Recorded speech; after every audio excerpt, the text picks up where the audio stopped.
Mesdames et messieurs, chers amis, chères Strasbourgeoises et chers Strasbourgeois, merci d'être là ce soir pour cette dernière rencontre avant le deuxième tour de dimanche prochain.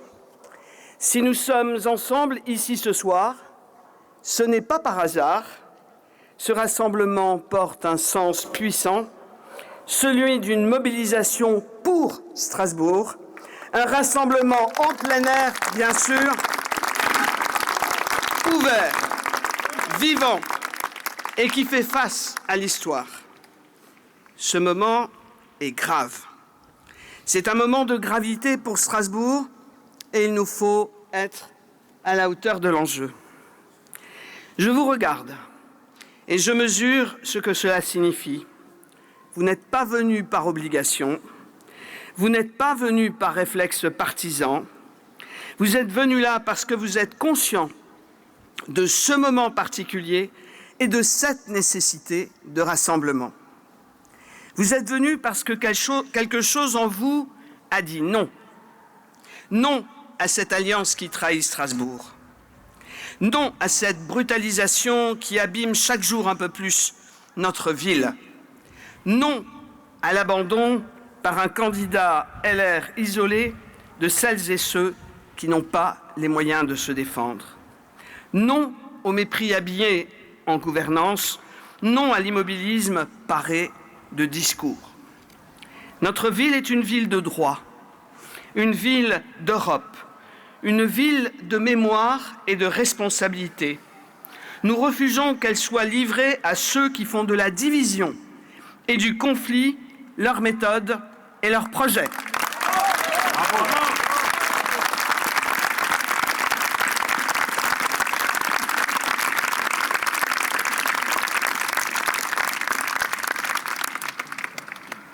Notre rassemblement me touche profondément, il m'oblige et il nous oblige tous. Alors je vais vous parler franchement, parce que les Strasbourgeoises et les Strasbourgeois attendent qu'on leur parle avec clarté, avec respect et avec vérité. Strasbourg n'est pas un calcul. Strasbourg n'a pas vocation à être le trophée qu'un parti politique va mettre sur son étagère dans un bureau à Paris.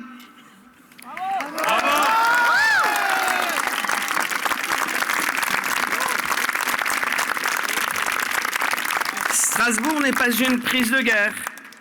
Strasbourg n'est pas un coup politique. Strasbourg est notre maison.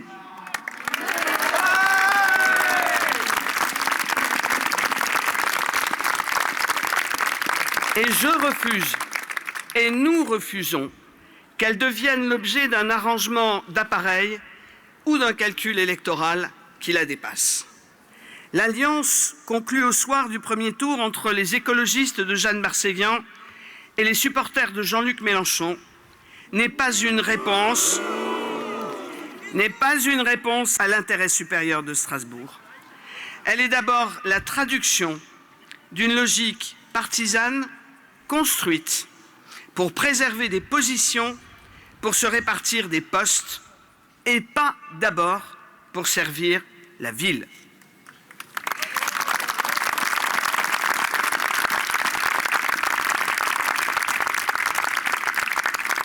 Je le dis avec gravité, on ne peut pas demander la confiance des Strasbourgeoises et des Strasbourgeois, puis leur présenter comme cohérent ce qui ne l'est pas. On ne peut pas changer de ligne au lendemain d'un premier tour et faire comme si cela allait de soi. Ce n'est pas du respect, ce n'est pas de la clarté, ce n'est certainement pas une vision pour Strasbourg. La seule alliance que je cherche, c'est l'alliance avec les Strasbourgeoises et avec les Strasbourgeois.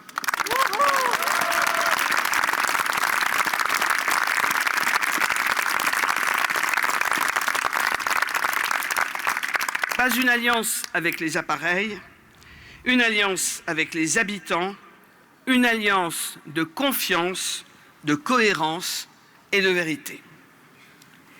Ce qui se passe ici est le symptôme de quelque chose de plus profond, de plus grave, que je veux nommer clairement ce soir.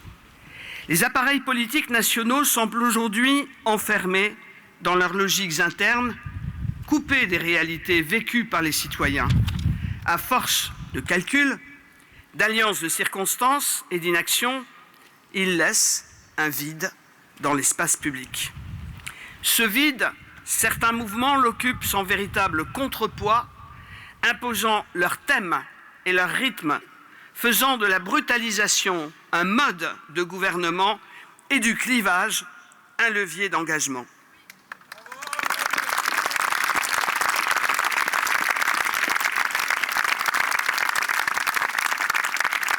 Pendant ce temps, les institutions et les symboles de la République, Marianne en tête, apparaissent fragilisés, non pas tant par une force irrésistible, mais par l'absence de réponse claire, structurée, continue et courageuse de ceux qui étaient censés les défendre. Quand la gauche abandonne la République, c'est la droite extrême qui la ramasse. Mais quand la gauche se radicalise à l'extrême, elle se fourvoie.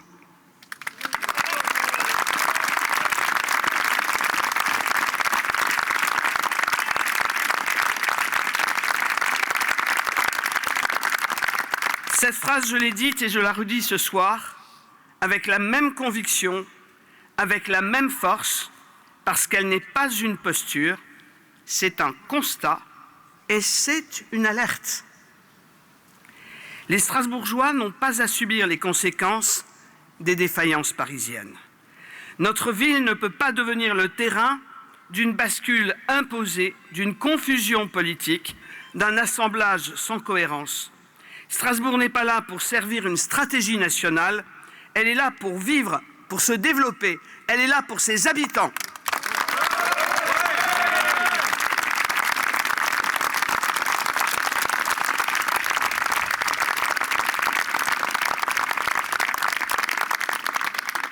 Je suis né d'un père résistant, compagnon d'André Malraux dans la brigade Alsace-Lorraine, et compagnon aussi de Pierre Bockel, qui fut archiprêtre de la cathédrale. De leur compagnonnage de résistance, j'ai retenu 2 leçons. Que la conquête de la liberté est le choix moral de toute une vie, et que la résistance vaut par les actes et par les mots qui les inspirent. Parce que dans les temps de confusion, les convictions ont besoin d'être dites clairement. Oui, je suis une femme libre, libre de mes alliances.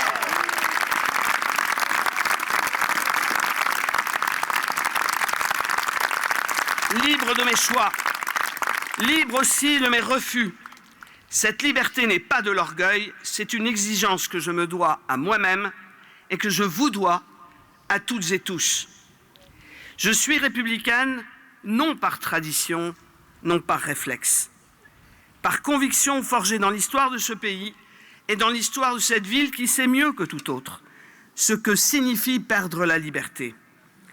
Je l'affirme, les valeurs républicaines, liberté, égalité, fraternité, laïcité, ne sont pas un héritage poussiéreux, ce sont des conquêtes.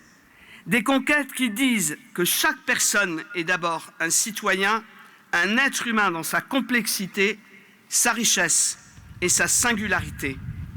Oui, je suis social-démocrate, de celles et de ceux qui ont le courage de sortir du camp des bien-pensants pour être dans le camp du politique, c'est-à-dire dans le camp de celles et ceux qui ont la volonté de changer le monde sans désigner d'ennemis, sans démagogie, mais avec des actes.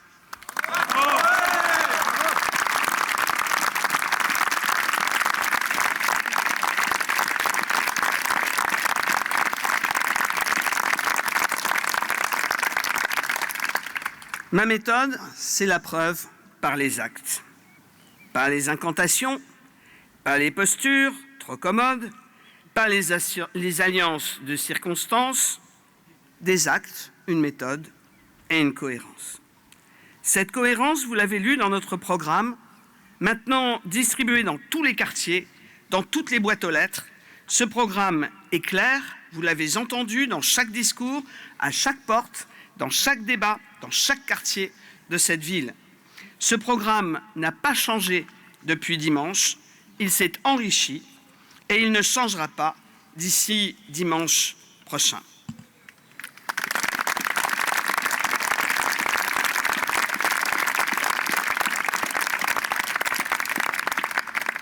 Le rassemblement pour notre liste est la seule voie. Depuis des mois, les Strasbourgeoises et les Strasbourgeois me font partager leur fatigue des postures, leur lassitude face aux décisions imposées, leur attente d'une parole claire et d'une ville qui protège. Ce soir, à celles et ceux qui aiment Strasbourg et qui hésitent encore, je dis, il est encore temps. Il est encore temps de refuser que notre ville soit confisquée. Il est encore temps de choisir une autre voie. J'en appelle à toutes les sensibilités, à ceux qui ont voté pour nous dimanche dernier, à ceux qui ont voté autrement et qui s'interrogent, à ceux qui n'ont pas voté et qui pensaient que cela ne servirait à rien, à toutes celles et ceux, ils sont nombreux, qui ont entendu dans ce qu'ils vivent quotidiennement l'écho de ce que nous portons. Ce rassemblement, il ne ressemble à aucun autre. Et je voudrais remercier celles et ceux qui nous ont rejoints. Cap 21, Réconcilier Strasbourg, Volt, et pour ce second tour, Pierre Jakubowicz et ses colistiers.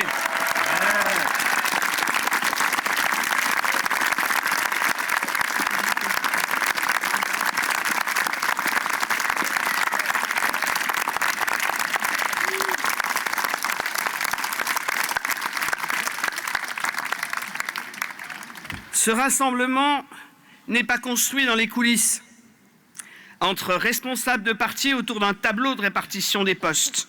Il se construit ici, devant vous, ce soir, entre nous et avec vous. On aime Strasbourg, mais on ne la reconnaît plus. J'ai entendu cette phrase partout dans tous les quartiers depuis le début où je tourne, depuis le mois de septembre, auprès des Strasbourgeois, dans cette opération que nous avons appelée Strasbourg se rencontre en bas de chez vous. Elle m'a habité tout au long de cette campagne, y compris la nuit parfois.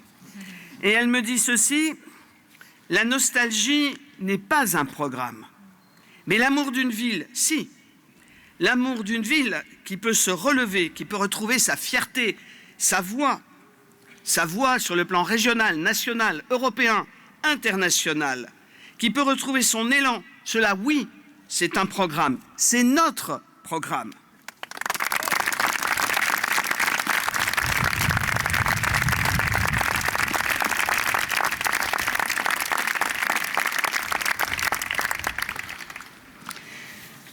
Je ne veux pas seulement réparer, je veux remettre Strasbourg en mouvement.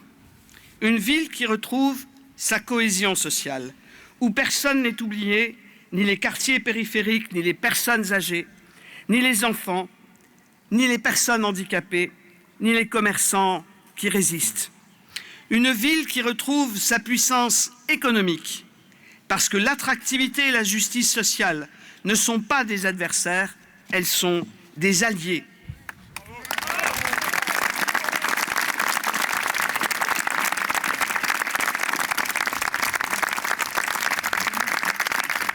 Une ville qui agit pour son avenir climatique.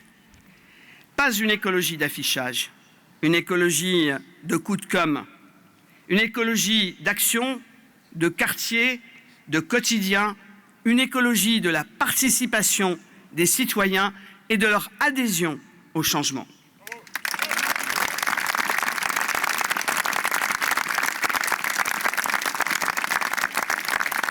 Une ville qui redonne toute sa place à la démocratie vivante, des adjoints de quartier avec un vrai pouvoir, des votations citoyennes, un conseil des aînés, un conseil des résidents étrangers rétabli, un conseil interculturel.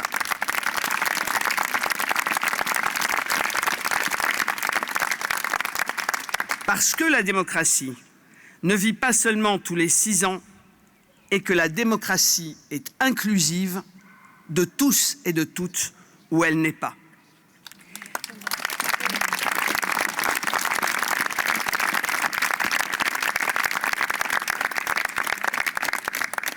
Nous souhaitons une ville qui redonne toute sa place à la démocratie vivante, partagée, des adjoints de quartier avec un vrai pouvoir, je l'ai dit, et une ville qui redevient ce qu'elle a toujours été au meilleur d'elle-même, une ville européenne, une ville carrefour, une ville de dialogue, une ville qui montre que la démocratie est plus forte que la violence, que la liberté est plus forte que la peur. Strasbourg doit redevenir une ville de démocratie, une ville de paix, une ville de justice par le droit. C'est là que nous devons être. C'est là notre rôle. C'est là notre responsabilité, ici, en France et en Europe.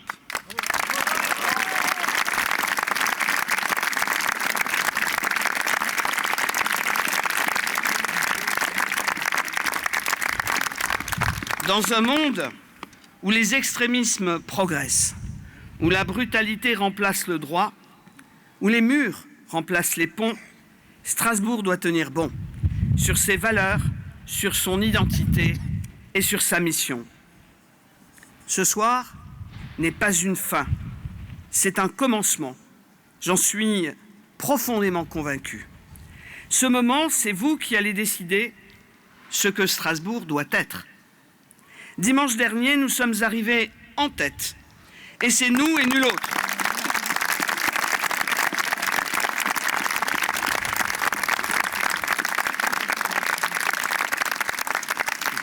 Et c'est nous et nul autre qui avons la dynamique pour l'emporter dimanche.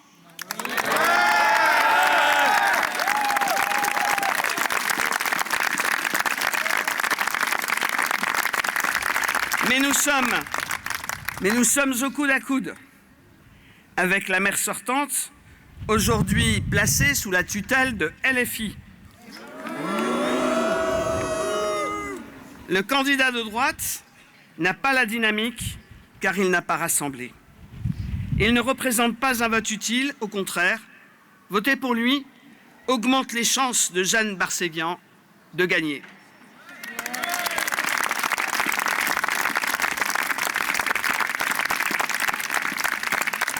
Si vous voulez peser sur l'avenir de Strasbourg et si vous voulez retrouver une vie quotidienne plus libre et plus sûre, si vous voulez rompre avec 6 années de mandat qui ont fait régresser Strasbourg, et si vous voulez retrouver la fierté d'être strasbourgeoise et strasbourgeois, alors ne vous laissez pas tromper, rejoignez notre rassemblement.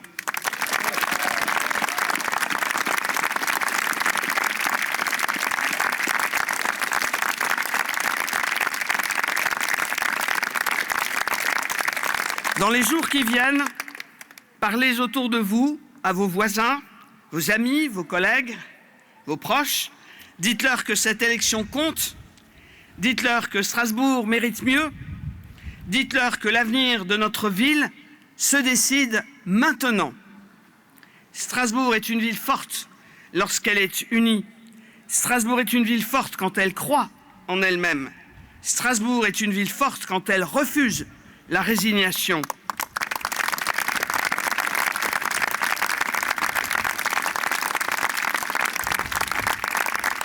Le 22 mars, la victoire est à notre portée si nous sommes mobilisés.